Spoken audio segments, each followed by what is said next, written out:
നാളെ ഓഗസ്റ്റ് 9, കർക്കിടകം 24, ആവണി അവിട്ടം. നാളെയാണ് പിള്ളേരോണം.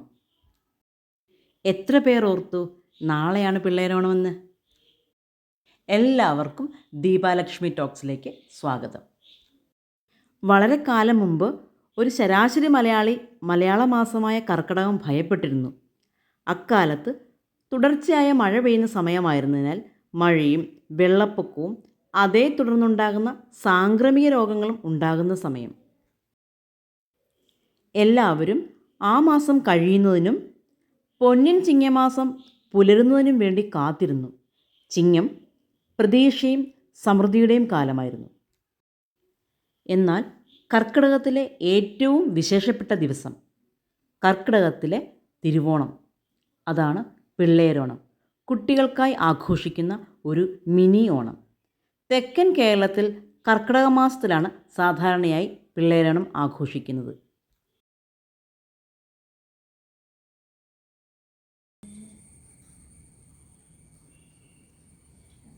തിരുവോണം പോലെ അത്ര വിപുലമായ ആഘോഷമൊന്നുമില്ലെങ്കിലും അത്തപ്പൂക്കളം, പരിപ്പ്, പപ്പടം കൂട്ടിയുള്ള സദ്യ, ഇത് ആ ദിവസത്തെ ഒരു പ്രത്യേകത തന്നെ. കുട്ടികളുടെ സന്തോഷവും. ഇതാണ് ഓണത്തുമ്പി, ഓണത്തിനെ വിളിച്ചറിയിക്കുന്നത്.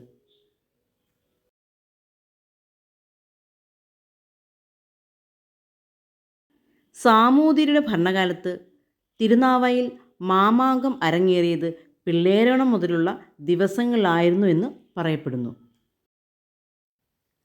കർക്കിടകത്തിലെ തിരുവോണം ഭഗവാൻ മഹാവിഷ്ണുവിൻ്റെ 5ാമത്തെ അവതാരമായ വാമനന് സമർപ്പിച്ചിരിക്കുന്നതാണെന്നും ചിങ്ങമാസത്തിലെ തിരുവോണം കേരളം ഭരിച്ചിരുന്ന ദയാലുവായ മഹാബലിയുടേതാണെന്നും വിശ്വാസം.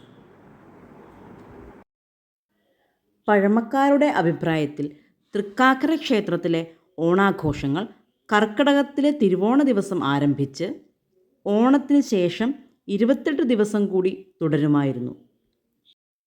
എന്നാൽ ഇപ്പോൾ ആഘോഷങ്ങൾ ചിങ്ങത്തിലെ തിരുവോണത്തിൻ്റെ 10 ദിവസം മാത്രമേ നീണ്ടു നിൽക്കുന്നുള്ളൂ. കർക്കിടകത്തിലെ തിരുവോണം കഴിഞ്ഞ് 27ാം ദിനമാണ് പൊന്നിൻ ചിങ്ങമാസത്തിലെ തിരുവോണം. പിള്ളേരോണം എന്നത് 28 ദിവസങ്ങൾക്ക് ശേഷം വരുന്ന ഓണത്തിൻ്റെ പ്രതീക്ഷയുടെ ഒരു സൂചനയാണ്. സന്തോഷത്തിൻ്റെയും സമാധാനത്തിൻ്റെയും ഐശ്വര്യത്തിൻ്റെയും നാളുകൾ. സ്മാർട്ട് ഫോണുകളുടെ കാലം. പൊയ്മറയുന്ന മറ്റൊരു പാരമ്പര്യം നമുക്ക് തിരികെ കൊണ്ടുവരാം. ആ പൈതൃക പാരമ്പര്യത്തെ. എല്ലാവർക്കും നമസ്തേ.